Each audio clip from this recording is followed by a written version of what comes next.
Ang gabi ay tila isang itim na kumot na bumabalot sa buong Manila, ngunit sa loob ng aming penthouse. Ang ilaw lamang mula sa aking laptop ang sumisikat, tanging ako ang gising. 2:00 na ng madaling araw. Sa aking tabi, mahimbing na natutulog si Marco, ang aking asawa. Marahil ay nananaginip siya ng mabagong kabanata ng tagumpay. Samantalang ako, pinipilit tapusin ang mga financial reports at proposals na siyang magiging pundasyon ng mapangarap niyang iyon. Ang Golden Horizons ang aming buhay, at ako ang hindi nakikitang haligi nito. Napabuntong hininga ako. 5 taon na kaming kasal. 5 taon na rin akong anino sa likod ng kanyang matagumpay. Hindi ako nagrereklamo. Mahal ko siya. Buong puso kong ibinigay ang lahat para sa kanya, sa amin. Ang kanyang matagumpay ay tagumpay ko rin. Ngunit nitong mga nakaraang buwan, tila lumalayo na ang kanyang anino mula sa akin. Ang kanyang halaha ay hindi na para sa akin, at ang kanyang gamata ay hindi na sa akin nakatuon. Kagabi, sa grandeng selebrasyon ng ika-10 anibersaryo ng Golden Horizons, parang naduro ang puso ko sa bawat segundo. Ang grand ball ay puno nga piling bisita, ma-investo, business partners, at makakilala. Habang si Marco ay nasa gitna ng entablado, nabibigay ng kanyang pasasalamat at tinatanggap ang lahat ng papuri, ako naman ay nasa isang sulok, nakatanaw. Tumayo siya doon, nakangiti, pinupuri ang lahat ng sumuporta sa kanya. At syempre, sabi niya, habang natatawanan ang ngataw, hindi magiging posible ang lahat ng ito kung wala ang aking napakabait na asawa. Na siyang nagpapanatili ng kaayusan sa bahay. Siya ang aking paboritong homemaker. Parang may malamig na tubig na ibinuhos sa akin. Homemaker, iyon lang ba ako? Ang babaeng nagpapanatiling ang kaayusan sa bahay? Samantalang ako ang nagbalangkas ng business plan na nagbigay ng bilyon-bilyong kita, ako ang nagnegosyate sa mga pinakamalaking deal, ako ang naglita sa kumpanya mula sa pagkalugi ng 2 beses nang walang nakakalam. Napatingin ako sa kanya, umaasa na kahit isang sulyap ng pakilala. Ngunit ang mga mata niya ay nakatutok kay Celeste, ang bagong business partner namin na nakangiting tumango. Celeste, na may suot na mamahaling gown at nakaupo sa VIP table, tila sinisipsip ang lahat ng atensyon. Pilit akong ngumiti, kahit na naramdaman ko ang unti-unting pag-init ng aking mga mata. Isang butil ng luha ang pumata sa aking kamay, mabilis kong pinunasan. Alam kong hindi ako dapat umiyak. Hindi ako dapat makmukhang mahina. Ngunit ang sakit ng papapahiya ay mas masakit pa sa sugat. Kinabukasan, pagkatapos ng gabing iyon, mas lumala ang lahat. Habang ako ay nakahanda ng almusal, narinig ko ang tawanan ni Marco mula sa kanyang study room. Hindi ko sana papansinin, pero may kung anong natula sa akin na lumapit. Bukas ang pinto, at nakita ko si Marco na kausap si Celeste sa video call. Nagbibiruan sila tungkol sa party kagabi. Alam mo, Celeste, halos matawa ako nung tinawag kong homemaker si Rosal, sabi ni Marco, na nakangisi. Ang reaksyon niya, priceless. Akala mo naman may ginawa siya sa kumpanya. Psh! Ninisiyan siya ni Celeste. Oh, Marco, huwag kang ganyan. Nakatatago nga lang siya sa likod mo. Pero dapat, ikaw ang nakakakita kung gaano siya kawalang kwenta. Ang bilis niyang mapaniwala. Siyempre, sagot ni Marco, tumatayo at naglakad patungo sa bintana, na tila di alam na nakikini ako. Ang dali niyang lokohin. Naniwala sa bawat salita ko, my queen, my partner, my everything, puro kaplastikan lang yan. Ang toto, pampasa lang siya para magawa ko ang gusto ko. At ngayon, mayroon na akong bagong queen, diba, Celeste? Hindi ko na kinaya. Para akong sinaksa sa dibdib. Ang bawat salita ay tumatagos sa kaibuturan ng aking puso. Ang Marco na minahal ko, ang Marco na pinakatiwalaan ko, ay isang halimaw. Napahawa ako sa dibdib, pakiramdam ko ay hindi ako makahinga. Mabilis akong lumayo mula sa pinto, bumalik sa kusina, at pilit na kalmahin ang sarili. Ang sakit ay hindi may larawan. Ang pagkabigla ay tila bumalot sa buong pagkatao ko. Ang mapangarap ko, ang masakripisyo ko, lahat ay naging biro. Nang gabing iyon, Marco came home late, as usual.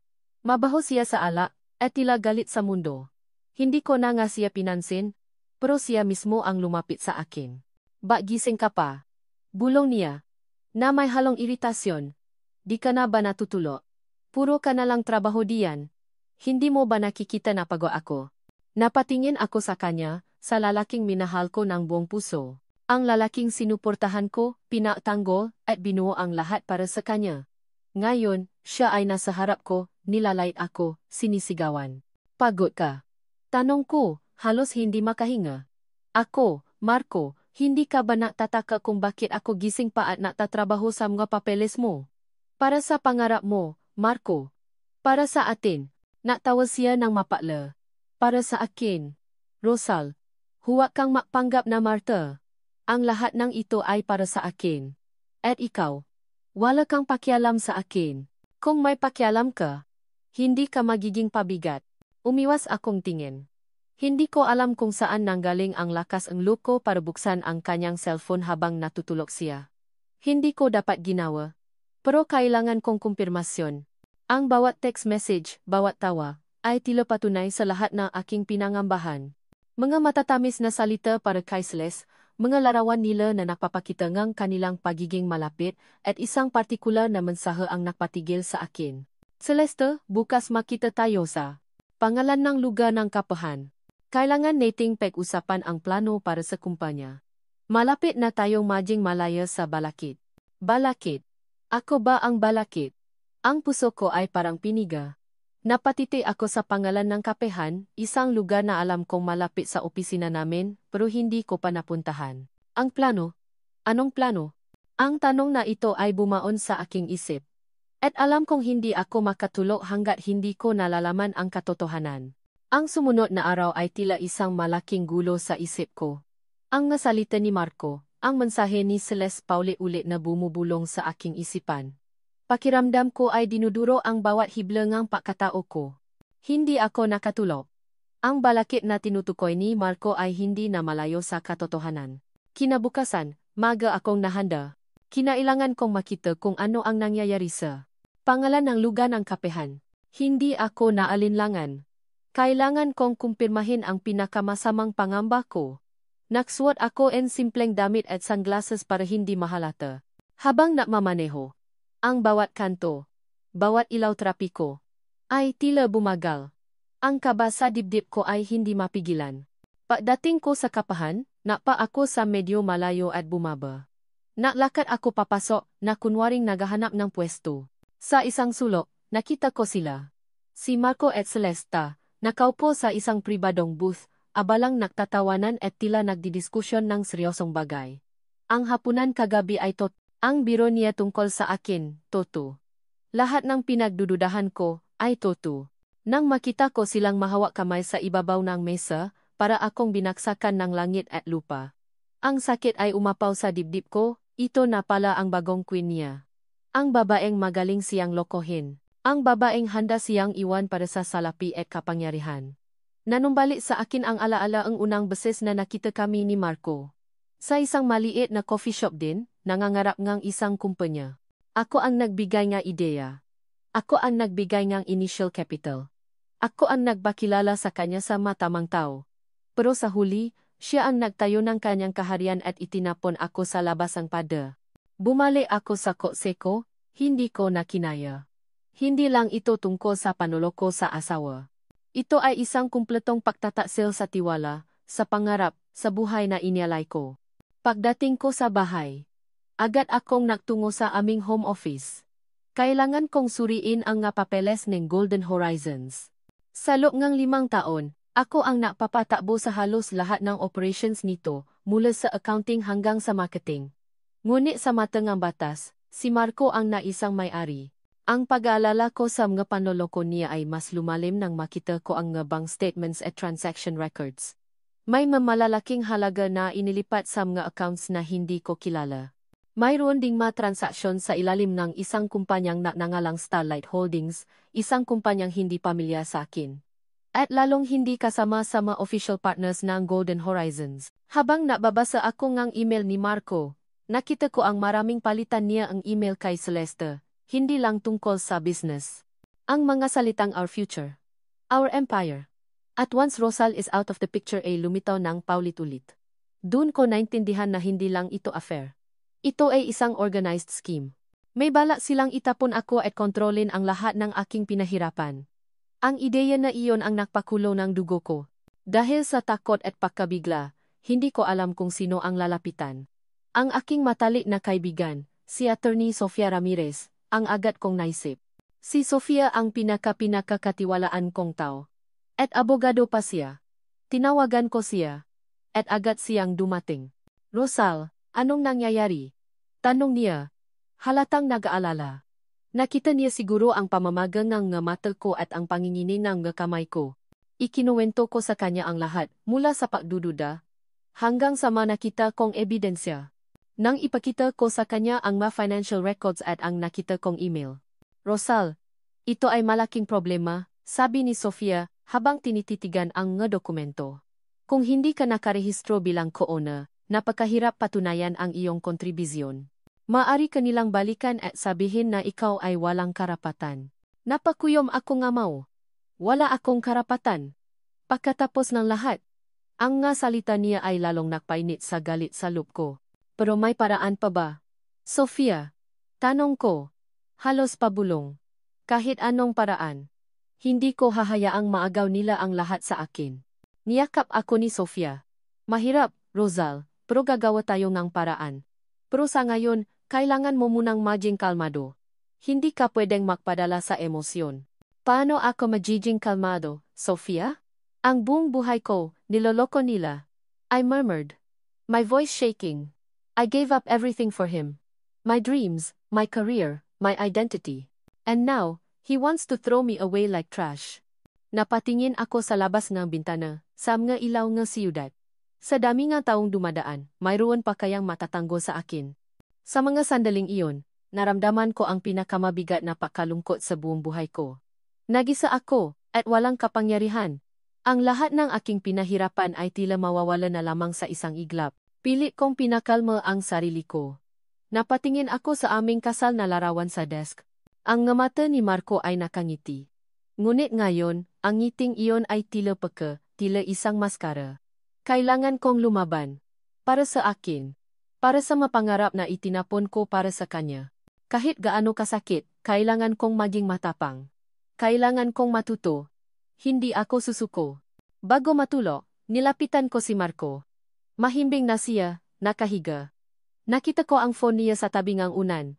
Isang bagay ang naktula sa akin na kuhanin ito. Hindi ko alam kung bakit, ngunit sa sandaling iyon, may kung anong nagdikta sa akin na hanapin ang isang bagay na mababago sa lahat. Na-scroll ako sa kanyang gallery, sa kanyang files. Walang pwedeng magamit na ebidensya laban sa kanya. Pero may isang folder na nakatago sa documents na may pangalang all files. Nakakapanibago. Nang buksan ko ito, nakita ko ang isang file na may pamagat na Rosal. Legal docs. Nagulat ako. Bakit may ganito? Binuksan ko ito. At doon, nakita ko ang pinaka-nakakagulat na bagay. Isang deed of assignment na nalilipat ng malaking porsyento na shares ng Golden Horizons sa aking pangalan na may petsa bago pa namin simulang gawing formal ang kumpanya. At sa ilalim nito, ang lagda ni Marco. Nang makita ko ang deed of assignment na iyon, para akong binuhusan ng malamig na tubig. Hindi ko maintindihan. Bakit may ganito? At bakit hindi ko ito alam? Ang pirma ni Marco ay malinaw, kasama ang notaryo. Nakasaad doon na ilang porsyento ng Golden Horizons ay inilipat sa aking pangalan bago pa man opisyal na irehistro ang kumpanya. Ngunit hindi ko matandaan ang anumang ganitong uri ng transaksyon. Wala akong kaalam-alam. Ang dokumentong ito ay lumalabas sa gitna ng aking kawalan ng paasa, tulad ng isang sinak ng liwanag. Agad kong tinawagan si Sofia. Kailangan kong maipakita ito sa kanya. Hindi ako sigurado kung ano ang ibig sabihin nito o kung may bisa pa ba. Mabilis siyang dumating kinabukasan at habang binabasa niya ang dokumento, nanlaki ang kanyang nga mata. Rosal, ito. Ito ay legit. Bulong niya, hindi makapaniwala. Nakasad dito na malaking porsyentong shares na Golden Horizons ay sa iyo na. Ito ang kailangan natin para ipaglaban ang karapatan mo. Ngunit sa halip na saya, isang masakit na tanong ang bumalo sa akin. Bakit ngayon lang ito lumabas? Bakit inilihim ito ni Marco sa akin? Ito ba ay pagmamahal o bahagi lamang ng mas malaking panloloko? Ang pagtataksil niya ay hindi lang pala sa paibig kundi pati na rin sa buong pundasyon ng aming pinagsamahan. Ang lason ng kasakiman ay unti-unting sumisira sa lahat. Pero, Sofia, tanong ko, paano ito nangyari? Hindi ko matandaan na pinirmahan ko ang anumang dokumento tungkol dito. At lalong hindi ako nakatanggap ng anumang abiso. Ito ang kailangan nating imbestigahan, sagot niya. Pero sa ngayon, ito ang trump card mo. Hindi ka basta-basta matatapon ni Marco. May hawak ka ng legal na ebidensya. Sa kabila ng maliit na pag-asa na idinulo ng dokumento, hindi pa rin nawawala ang sakit ng pagtataksil. Kailangan kong maintindihan ang buong lawak ng kanilang plano. Kung ang dit na ito ay totoo, bakit pa rin nila ako pinipilit na umalis? Mayroon pa bang ibang bagay na hindi ko alam? Sinundan ko si Marco at Celeste. Sa loob ng ilang araw, nakita ko silang nakikita sa iba't ibang lugar sa mamahaling restaurant, sa isang secluded coffee shop, at minsan, kahit sa isang pribadong golf course. Ang bawat pagtawa nila, ang bawat haplos, ay tila isang balaraw sa dibdib ko. Isang gabi, nakita ko silang nahapunan sa isang 5-star hotel. Nakaupo ako sa malapit na kunwaring naghihintay nga kaibigan habang pinakikinggan ang kanilang usapan. Marco, sigurado ka ba sa plano mo? Tanong ni Celeste habang ngumunguyang steak. Baka matunugan tayo ni Rosal. Kilala mo yon, matalino yan pagdating sa negosyo. Nginisi lang ni Marco. Please, Celeste, si Rosal. Ang iniisip lang niyan ay ang bahay at ang mga halaman niya. Hayaan mo siya. Ang kumpanyang ito, at ang lahat ng yaman nito, ay atin na. Kailangan na lang natin itong ilikwidad, ibenta sa pinakamataas na bida, at saka tayo maglalaho. Isipin mo, Celeste, buhay hari tayo sa ibang bansa. Wala nang hahadlang. Pero Marco, ang mga shareholders, don't worry about them. May mapekang papeles na akong inihanda. At ang pinaka-importante, ang Golden Horizons ay nakapangalan sa akin. Si Rosal, isa lang siyang anino. Walang legal na karapatan. Kahit anong gawin niya, wala siyang laban. Napakuyom ang kamao ko. Ang nasalitang iyon ay napaalap sa galit sa loko. Walang legal na karapatan? Narinig kong natatawanan sila, na diriwang sa kanilang kasamaan, sa kanilang papaplano na ibenta ang lahat ng aking pinagirapan. Ang mataon ng paghihirap, ang magabing walang tulo, ang masakripisyo, lahat ay parang isang laro para sa kanila. Ang pagpapahiya sa akin ay tila isang libangan. Umalis ako mula sa restaurant, halos hindi na makahinga. Ang sakit na naramdaman ko kanina ay napalitan ng matinding put at determinasyon. Hindi ko hahayaang mangyari ito. Hindi ko hahayaang sirain nila ang lahat. Ang pagmamahal ko kay Marco ay tuluyang namatay. Napalitan ngang isang apoy ng pahihiganti. Kinabukasan, nang gumising ako, napatanto ko ang isang bagay na mas malalim pa sa pagtataksil ni Marco. Ang lahat ng aking buhay ay nakasentro sa kanya. Ang pagkatao ko ay nalusaw sa pagiging asawa niya, sa pagiging homemaker niya. Ito ang aking pagkakamali. Ito ang aking fatal flaw. Ngayon, kailangan kong hanapin muli ang sarili ko. Hindi para kay Marco, kundi para sa akin. Nang araw na iyon, habang nasa opisina ako, nag-isip ng susunod na hakbang, biglang nag-ring ang phone ko. Isang unknown number. Nag-alinlangan ako, ngunit sinagot ko rin. Hello. Ang boses sa kabilang linya ay malalim at pamilyar sa aking pandinig, ngunit hindi ko matukoy kung kanino. Rosal, huwag kang maalala. Hindi ka nag-iisa. May nakakakita sa iyong sakripisyo. Mag-ingat ka sa mga nakapaligid sa iyo. At bago pa ako makasagot, pinatay na niya ang tawag. Nagulat ako. Sino iyon? Paano niya nalaman ang sitwasyon ko? Ang masalitang iyon ay nagbigay sa akin ng kakaibang pakiramdam takot, ngunit may kasamang kakaibang pag-asa. Sino ang taong ito? Bakit niya ako kinakausap? Sa gabing iyon, hindi ako nakatulog. Ang deed of assignment ay nakalata sa aking mesa, kasama ang nga transaksyong pinagsususpetsahan ko. Pinipilit kong ikonekta ang lahat. Ngunit bawat koneksyon, bawat teorya, ay tila humahantong sa isang mas madilim na katotohanan. Ang taong tumawag sa akin. Ang dokumentong nakatago. Ang balakid na sinasabi ni Marco. Hindi na ako makapaktis. Hindi na ako magtatago. Kinabukasan ng umaga, habang naghahanda si Marco para pumasok sa opisina, kinuha ko ang deed of assignment at ang ilang printout ng financial transactions. Marco, tawag ko, sa boses na pilit kong pinatigas. Umarap siya, nagulat sa tono ko. Bakit? Ano na naman? May kailangan tayong pag-usapan. Sabi ko, habang idinaraos ang mga dokumento sa harap niya. Tungkol sa kumpanya. At sa malihim mo. Ang hangin sa silid ay tila bumiga nang ilatak ko ang mga dokumento sa mesa. Nakatayo si Marco sa harap ko, ang kanyang muha ay nagulat at nagtatago ang bahid ng takot. Ang kanyang mga mata ay lumipat mula sa akin patungo sa mga papel, lalo na sa deed of assignment na may pirma niya. Ano ito? Rosal? Tanong niya, ang boses ay pilit na pinatata. Saan mo nakuha ang ito? Saan ko nakuha? Ulit ko, ang boses ko ay nanginginig sa galit. Ito ang ngalihim mo, Marco. Ito ang ebidensya ang pagtataksil mo. Hindi lang sa akin, kundi sa lahat ng pinahirapan ko para sa kumpanyang ito. Sa sandaling iyon, bumukas ang pinto at pumasok si Celeste, nakangiti. Ngunit nang makita niya ang mga dokumento sa mesa at ang tensyon sa pagitan namin, nawala ang kanyang ngiti. Anong nangyayari dito? Tanong niya, nagtataka. Nalaman na niya, sabi ni Marco. Ang kanyang boses ay puno ng pagkabigo. Nang marinig iyon ni Celeste, ngumisi siya. Oh, finally. Akala ko ba, Marco, matagal mo nang sasabihin sa kanya? O baka naman, natatakot ka? Ang mga salitang iyon ay tila napunit sa huling hibla ng paasa sa dibdib ko. Hindi na ako kailangan pang matanong. Ang lahat ay totoo. Ang sakit ay umapaw sa akin, ngunit kasama nito ang isang matinding galit. Kaya pala, sabi ko, tumingin sa kanilang dalawa. Kaya pala ang lahat ng pagpapahiya, ang lahat ng pagsisinungaling. Dahil mayroon kayong masamang balak. Hindi lang kayo naglolokohan, kundi ninanakaw niyo rin ang lahat ng pinahirapan ko. Naktawa si Marco, isang mapalang tawa na napatindig ng balahibo ko. Ninanakaw. Rosal, huwag kang mapanggap na biktima. Ang lahat ng ito ay akin. Ikaw. Isa ka lang anino na natatago sa likod ko. Wala kang alam sa negosyo. Wala kang silbi.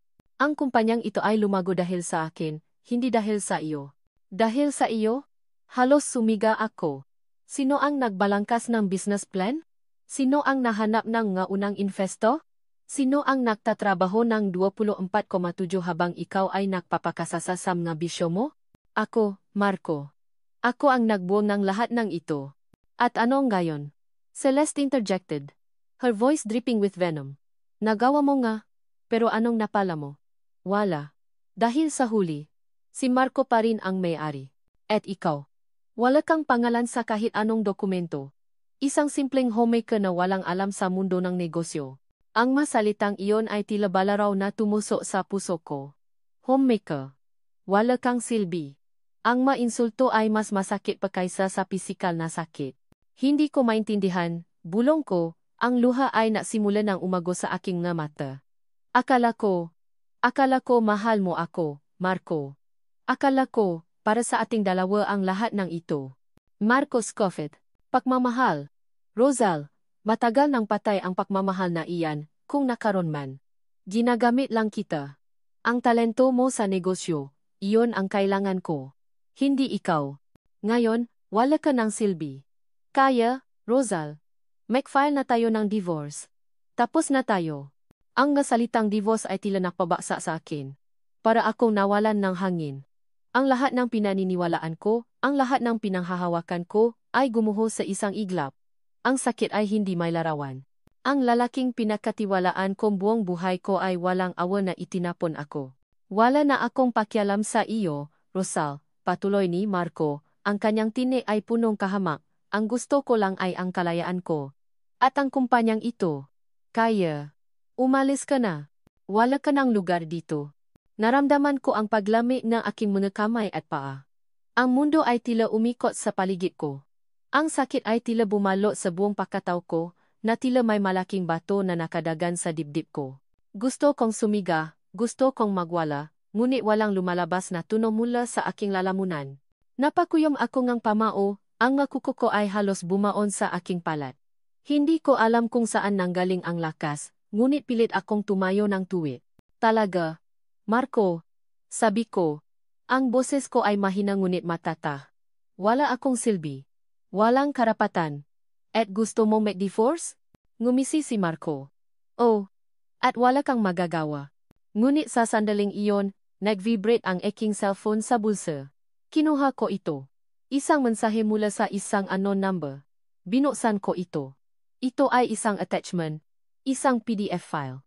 Binuksan ko ito, at nakita ko ang isang detalyadong listahan ng mga shares ng Golden Horizons. At sa pinakataas, ang aking pangalan, na may nakasaad na majority shareholder. Nagulat ako. Hindi ito ang deed of assignment na nakita ko kanina. Ito ay mas bago. Mas detalyado. At ang porsyento beneficiaries ay mas malaki. Napatingin ako kay Marco at Celeste na nakangisi pa rin. Isang ngiti ang unti-unting lumabas sa aking malabi. Hindi ngiti ngang sakit, kundi ngang ngiti ngang pahihiganti. Ang makamata ko ay nanlalaki habang nakatitak sa screen ng aking cellphone. Majority shareholder. Hindi ang deed of assignment na nakita ko sa file ni Marco, kundi isang mas bagong dokumento na may petsa ilang buwan pa lang ang nakalipas.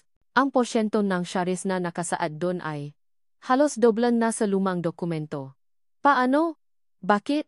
Ang nga tanong ay bumaha sa isip ko.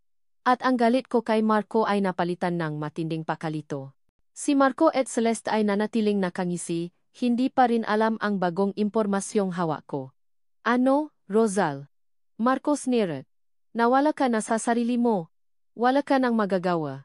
Tapos na ang laro mo. Hindi ako sumagot. Mabilis kong sinava ang dokumento at tinago ang cellphone. Hindi ko hahayaang makita nila ang trump card na ito. Kailangan kong malaman ang buong katotohanan. Ang pakabigla ay tila bumalo sa buong pagkatao ko, na tila may isang malaking pader na gumuho sa aking harapan. Umalis ako mula sa opisina ni Marco, na tila isang zombie. Ang nga salita niya ay umalingaw-ngaw pa rin sa aking isipan, ngunit ang bagong impormasyon ay mas malakas. Mayroon akong shares. Marami. Sino ang nagbigay nito? Ang misteryosong tawag. Ang hidden document. Ang lahat ay tila nakokonekta, ngunit hindi ko pa rin maintindihan ang buong larawan. Agad akong natungo sa opisina ni Sofia. Kailangan kong ipakita ito sa kanya. Pagdating ko, nakita niya agad ang pakalito sa aking mukha. Rosal, anong nangyari? Tanong niya. Habang inaalalayan ako paupo.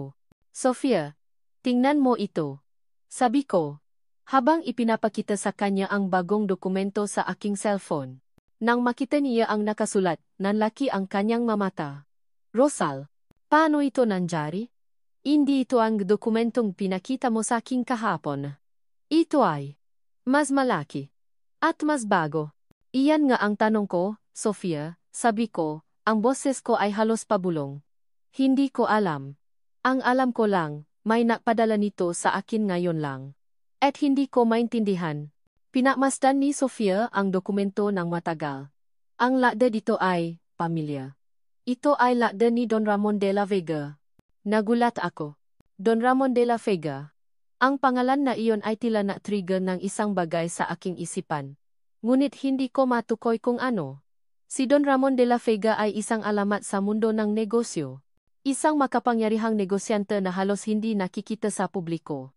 Bakit siya maglilipat ng share sa akin? Kilala mo siya? Sofia. Tanong ko. Sino ang hindi nakakakilala kay Don Ramon? Sagot niya. Pero bakit kaniya bibigyan ng shares? At bakit hindi mo alam?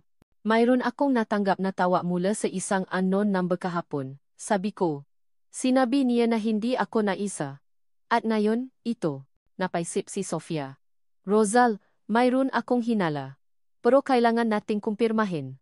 Mayroon akong kakilala na natatrabaho sa legal team ni Don Ramon. Susubukan kong ayusin ang isang meeting. Ang paasa ay unti-anting sumisibol sa dibdib ko. Ito ba ang sagot?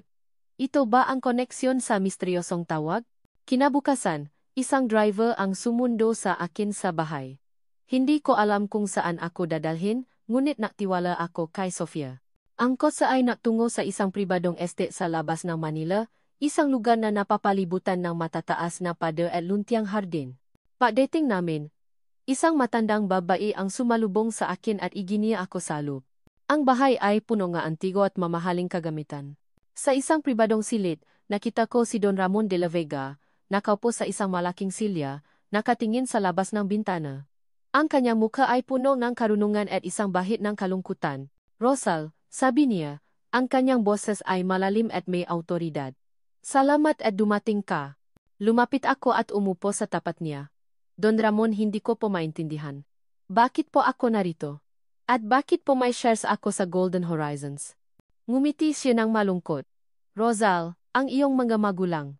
Sila ang aking matalik na kaibigan.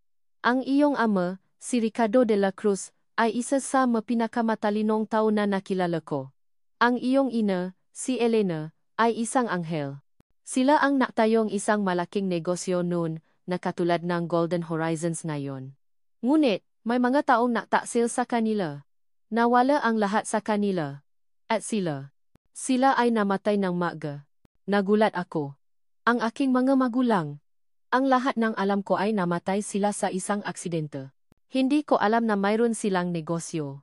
Bago sila namatay, ipinakatiwala nila sa akin ang isang bagay, patuloy ni Don Ramon. Ang kanilang huling hiling. Naprotektahan ka. Nasiguraduhin na ang kanilang pinahirapan ay hindi mawawala ng tuluyan. Ang deed of assignment na nakita mo sa file ni Marco ay ang unang hakbang. Ayon ang paraan ko para masiguro na mayroon kang hawak. At ang bagong dokumento, iyon ang paraan ko para masiguro na ikaw ang may kontrol sa Golden Horizons sa tamang panahon. Nagsimulang mabalik ang nga alaala. Mga pira-pirasong larawan sa aking isipan. Isang malaking bahay. Isang hardin na puno ng rosas. Isang lalaki na may malalim na boses na natuturo sa akin ng mga numero. Isang babay na may matamis na ngiti na nababasa sa akin ng mga kwento. Ang nga alaala na akala ko ay mapanaginip lamang. Kaya pala, bulong ko. Kaya pala mayroon akong kakaibang pakiramdam sa negosyo. Kaya pala madali kong naiintindihan ang lahat ng ito. Ito ay nasa dugo mo, Rosal, sabi ni Don Ramon. Ang iyong mamagulang ay mga henyo. At ikaw ang kanilang tagapagmana. Nakita ko ang lahat ng iyong ginawa para sa Golden Horizons. Ang iyong sakripisyo, ang iyong talino, hindi ko hahayaang mawala ang lahat sa iyo. Ang tawa na natanggap mo ay mula sa akin. Sinusubaybayan kita. Naramdaman ko ang pag-agos ang luha sa aking mata, ngunit sa pagkakataong ito, hindi ito luhang ang kalungkutan, kundi luhang ang pag-asa at pag-unawa. Hindi ako nag-isa. Mayroon akong pamilya. Mayroon akong nakaraan. At mayroon akong kakampi. Don Ramon, ano po ang kailangan kong gawin? Tanong ko. Ang boses ko ay matata na. Ngumiti si Don Ramon. Ang kailangan mong gawin, Rosal, ay ang maging ikaw. Ang maging tunay na Rosal de la Cruz. Ang maging tagapagmana ng iyong nga magulang. Mayroon akong inihanda na plano. Detalyado ito. Ito ang iyong sandata. Panahon na para bawiin mo ang lahat ng sa iyo. Panahon na para ipakita mo sa kanila kung sino ka talaga. Inabot niya sa akin ang isang brown envelope. Binuksan ko ito. Salu, mayroong nga dokumento, graph, at isang detalyadong timeline. Ang bawat pahina ay tila isang hakbang patungo sa paghihiganti at pagbawi. Ang brown envelope na ibinigay sa akin ni Don Ramon ay tila isang mapa patungo sa aking bagong buhay. Sa loob nito, hindi lang nga legal na dokumento, kundi pati na rin ang nga detalyadong estratehiya sa negosyo, maulat ng pananalapi, at medjing ang ma-personal na profile ng mamiyembro ng board ng Golden Horizons at mga pangunahing shareholders. Lahat ay inihanda ng maingat, tila ba matagal ng pinaplano. Ang pakiramdam ng kapangyarihan ay unti-unting bumalot sa akin, kasama ang panibagong paasa. Ang bawat hakbang, Rosa, ay may dahilan. Sabi ni Don Ramon habang inihatid niya ako sa labas. Ang iyong mamagulang ay nagturo sa akin ng isang bagay.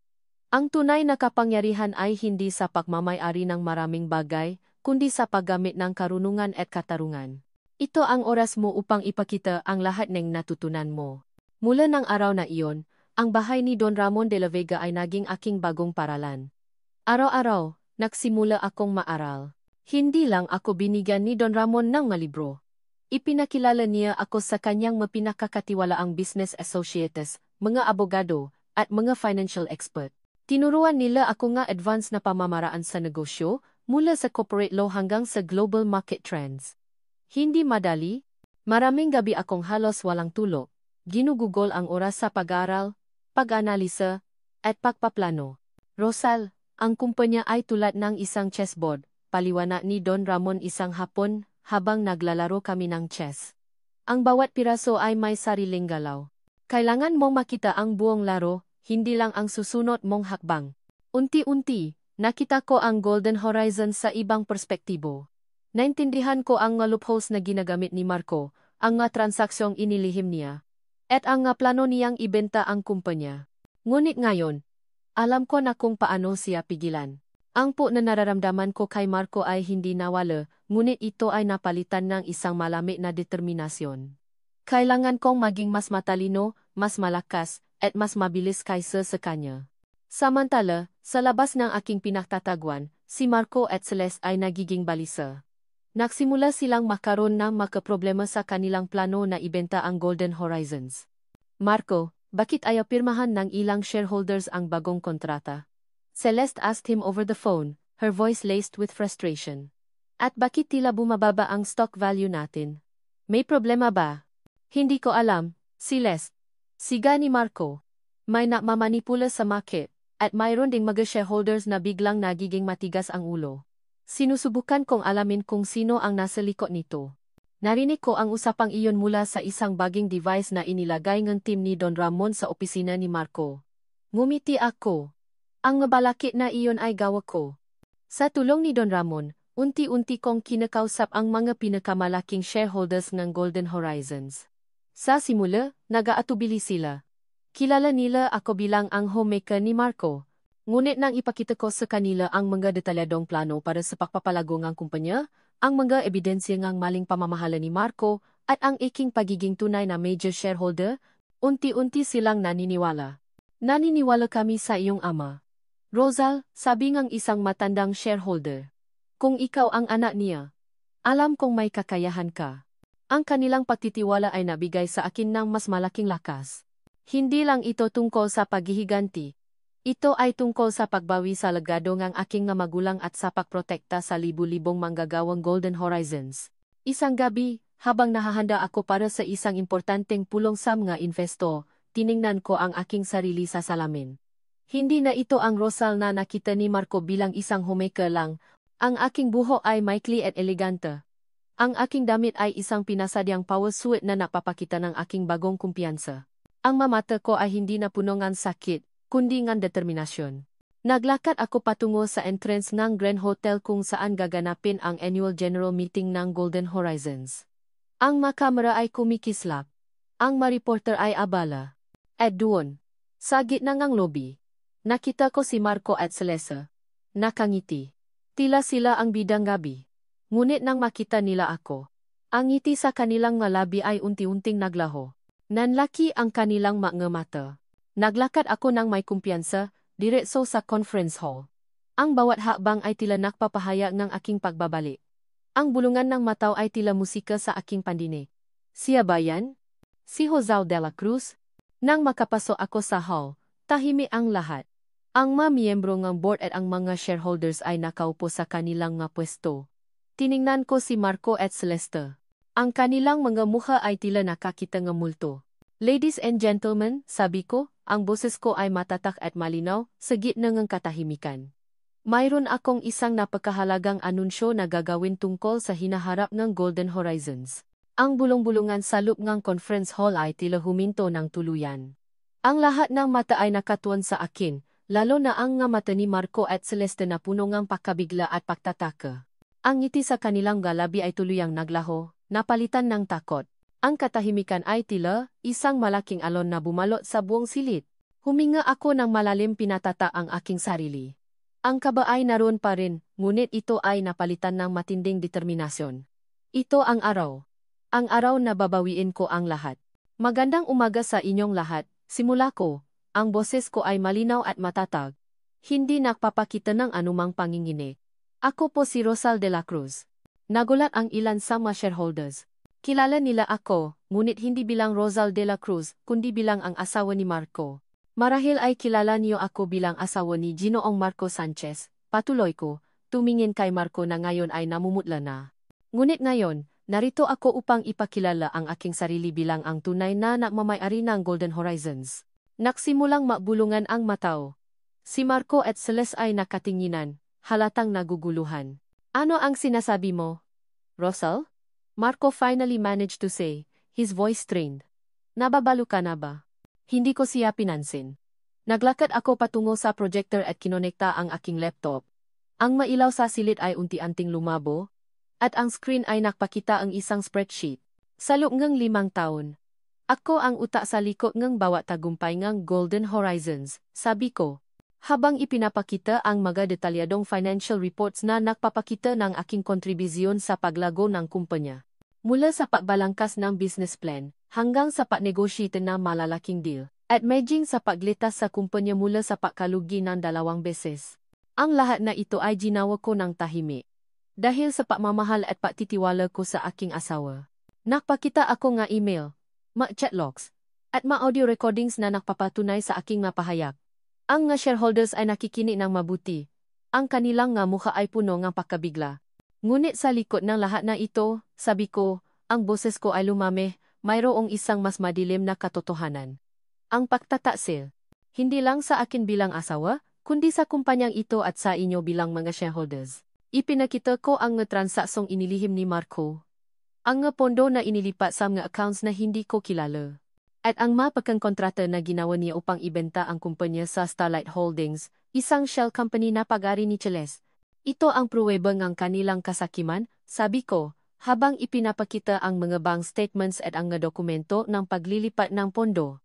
Ang kanilang plano ay ibenta ang Golden Horizons at maglaho kasama ang lahat ng yaman nito, na iniwan kayong lahat sa era. Kasalanan yan, Rosal. Siga ni Marco, tumayo mula sa kanyang upuan. Nasisinungaling ka. Wala kang alam sa lahat ng ito. Talaga? Marco? Sabi ko. Ngumiti ng mapala. Wala akong alam. Kung gayon, paano ko nalaman ang tungkol dito? Ipinakita ko ang isang video clip sa screen. Ito ay isang recording ng pausap ni na Marco at Celeste sa restaurant. Kung saan pinausapan nila ang kanilang plano na ibenta ang kumpanya at ang kanilang pagama sa akin. Ang maboses nila ay malinaw, at ang kanilang mga mukha ay nakikita ng buo. Nagsimulang makbulungan ang nga shareholders. Ang galit ay unti-unting sumisibol sa kanilang mga mata. Si Marco at Celeste ay namumutla, ang kanilang nga mukha ay puno ang takot. Ito ang pruweba ng kanilang pagtataksil, sabi ko. Habang nakatingin sa kanilang dalawa. Ang lalaking pinakatiwalaan kong buong buhay ko, at ang babaeng pinaniwalaan kong kaibigan, ay naplano na sirain ang lahat ng aking pinahirapan. Hindi totoo yan. Chela scream, her voice shrill. Pinakbibintangan mo lang kami. Talaga? Sabi ko. At sa sandaling yon, ipinakita ko ang huling dokumento sa screen. Ang bagong deed of assignment na nakpapakita sa akin bilang majority shareholder ng Golden Horizons na may petsa ilang buwan pa lang ang nakalipas at may lagda ni Don Ramon de la Vega. At ito, sabi ko, ang boses ko ay puno ng kapangyarihan. Ang pinakamalaking katotohanan. Ako ang tunay na may-ari ng Golden Horizons. Ang dokumentong ito ay napapatunay na ang lahat ng shares na inakala ni Marco na sa kanya ay sa akin na. At ang lahat ng kanyang ilegal na transaksyon ay walang bisa. Nagulantang ang buong silid. Ang nga shareholders ay nagulat, ang ilan ay tumayo pa sa kanilang nga upuan. Si Marco at Celeste ay tuluyang nanlumo, ang kanilang nga mukha ay puting-puti. Don Ramon de la Vega ang naglipat ng shares sa akin, sabi ko. Siya ang nagligtas sa kumpanyang ito mula sa inyong kasakiman. At siya ang nagbigay sa akin ng lakas upang harapin kayo. Sa sandaling iyon, pumasok si Don Ramon sa conference hall, kasama ang kanyang legal team. Ang kanyang presensya ay nadulot ng mas malaking pagkabigla sa lahat. Ang lahat ng sinabi ni Rosal de la Cruz ay totoo, sabi ni Don Ramon, ang kanyang boses ay may autoridad. Ang nga dokumento ay lehitimo. At ang lahat ng ilegal na transaksyon ni Gino Marco Sanchez at binibining Celeste Rivera ay may kaukulang parusa sa batas. Nagsimulang magsalita ang mga shareholders, ang ilan ay galit na galit, ang ilan ay nagulat. Hindi ito mangyayari. Marco roared, his face red with fury. Hindi mo ito pwedeng gawin, Rosal. Ako ang CEO. Ako ang nagtayo ng kumpanyang ito. Nagtayo. Sabi ko. Tumingin sa kanya ng diretso sa mata. Nagtayo ka ngang sinungalingan. Marco. At ngayon, guguho na ang lahat ng iyan. Nakaroon ng isang mabilis na botohan. Sa ilalim ng impluensya ni Don Ramon at namga ebidensya na ipinakita ko, ang nga shareholders ay nakakaisang bumoto para tanggalin si Marco at Celeste sa lahat ng kanilang posisyon sa Golden Horizons. Ang desisyon ay mabilis, at ang kanilang pakbaksa ay kumpleto.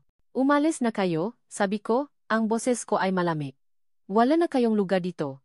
Ang mga security personnel ay lumapit at inalalayan si Marco at Celeste palabas ng hall. Habang papalabas sila, lumingon si Marco sa akin. Ang kanyang nga mata ay puno ng matinding galit at put. Hindi pa tapos ito. Rosal! Sigaw niya, ang kanyang boses ay punong banta. Magbabayad ka sa lahat ng ito. Hindi pa tapos ang laban. Ang nga sumunod na araw ay tila isang bangungot para kina Marco at Celeste. Ang balita tungkol sa pakbaksa Golden Horizons at ang pagkalantat ng kanilang mga ilegal na transaksyon ay kumalat na parang apoy sa buong bansa. Ang mga headline ng pahayagan ay puno ng kanilang mukha na may masalitang traido, magnanakaw, at mga manoloko. Ang kanilang mapangalan, na dating simbolo ng tagumpay, ay naging kasing kahulugan ng kahihiyan. Marco, tingnan mo ito. Sigaw ni Celeste, habang ibinabato sa akin ang isang pahayagan. Hindi na tayo makalabas ng bahay. Ang lahat ay galit sa atin.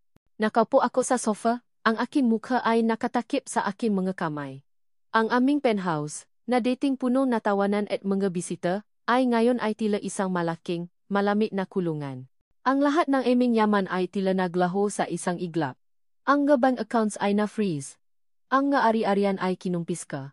Kasalanan mo ito. Celeste. Siga ko, tumayo at itinula ang mesa. Kung hindi ka sana nakialam, kung hindi ka sana nakplano ng kung ano-ano, hindi sana mangyayari ito. Ako? Ako ang may kasalanan? Celeste shrieked, her eyes blazing with fury. Ikaw ang nagsimula ng lahat ng ito, Marco. Ikaw ang nakplano na ibenta ang kumpanya. Ikaw ang gumamit kay Rosal. Ang aming pagmamahalan, na dating puno ng pagpaplano at pangarap, ay tuluyang naglaho. Ang bawat salita ay tila isang balaro na tumutusok sa pagitan namin. Ang aming relasyon, na binuo sa kasinungalingan at kasakiman, ay gumuho ng tuluyan. Sinubukan kong maghanap ng trabaho. Napadala ako magaresumo sa iba't ibang kumpanya, ngunit bawat tawag ay natatapos sa pagtanggi. Pasensya na po, Ginoong Sanchez, ngunit hindi po namin kayo matatanggap. Ang inyong reputasyon po ay hindi na nila kailangan pang tapusin ang pangungusap. Alam ko na. Ang aking pangalan ay naging lason. Isang araw, habang naglalakad ako sa kale, nakita ko ang isang dating empleyado Golden Horizons. Nagulat siya nang makita ako, at mabilis siyang umiwas ng tingin, na tila may nakita siyang basura. Ang kahihiyan ay tila bumalot sa akin. Ang dating Marco Sanchez, ang CEO ng Golden Horizons, ay ngayon ay isang walang trabaho, walang pera, at walang dignidad na tao.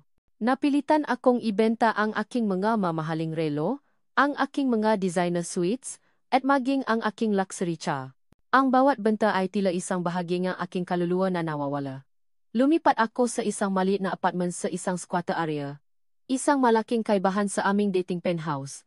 Ang bawat gabi ay puno ng pagsisisi. Ngunit huli na ang lahat. Ang buhay ko ay naging impyerno.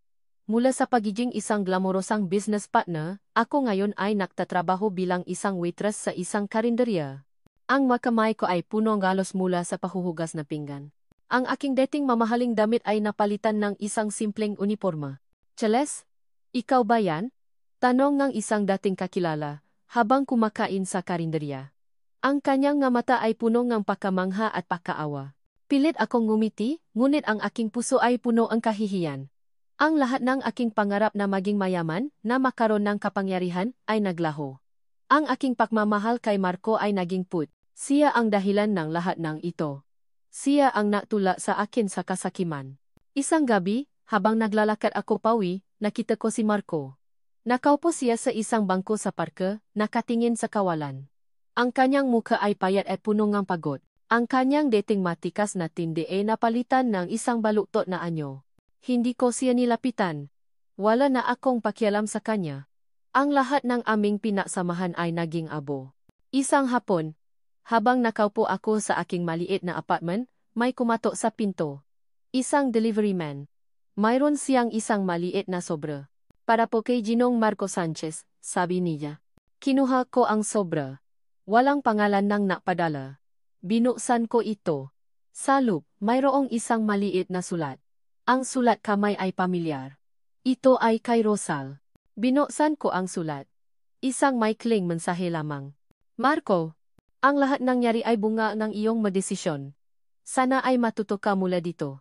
Rosal, napakuyom akong gamaw. Ang masalitang iyon ay tila natula sa akin sa bingit ng galit at pagsisisi. Ang lahat ng ito ay kasalanan ko.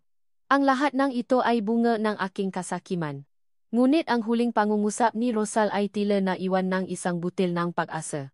Matuto? Mayroon pa ba akong matututunan? Ang araw ay sumisikat na maliwanag sa aking bagong opisina, ang dating opisina ni Marco. Ngayon, ito ay puno ang ilaw. Hindi na ang dating madilim na espasyo na puno ang kasinungalingan. Sa aking mesa, nakalata ang maplano para sa Golden Horizons, hindi na maplano para sa paghihiganti, kundi maplano para sa paglago, pagbabago, at pagiging isang kumpanyang may puso. 3 buwan na ang nakalipas mula nang mangyari ang lahat.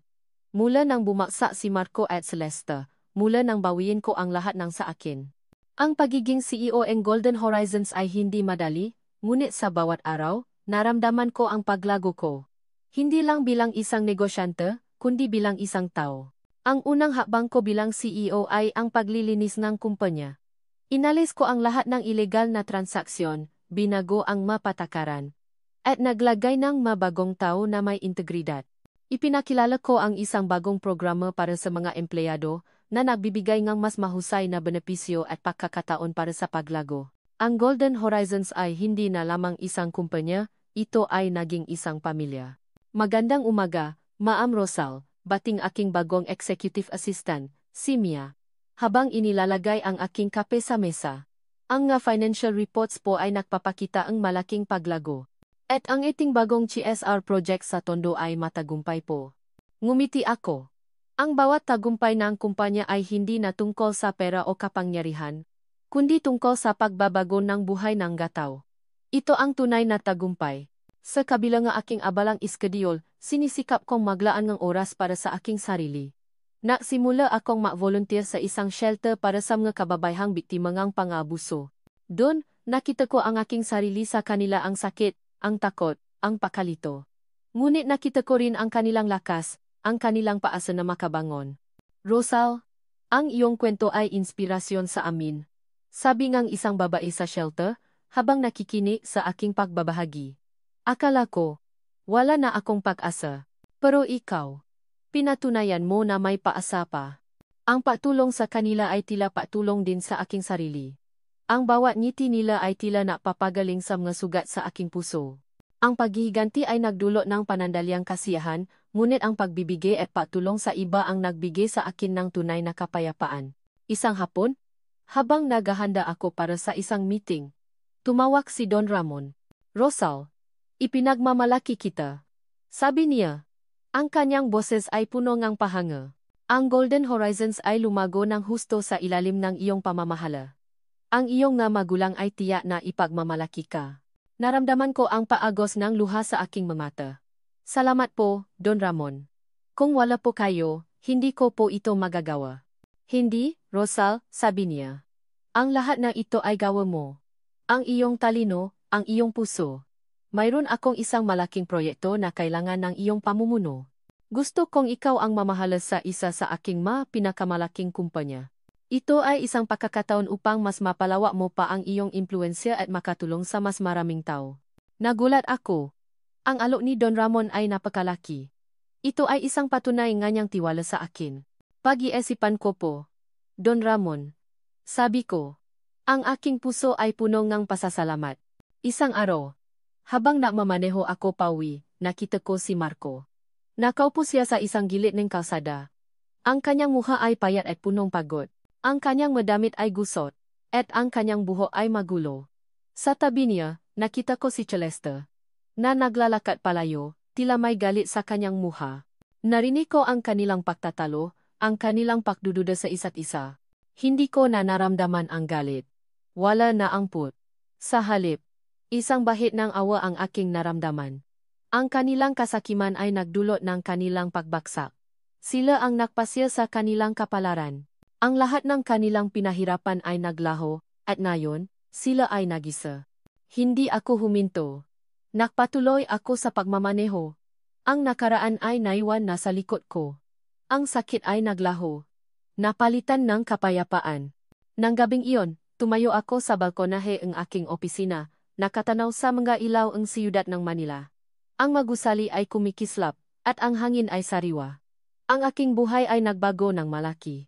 Mula sa pagiging isang anino, ako ngayon ay isang ilaw.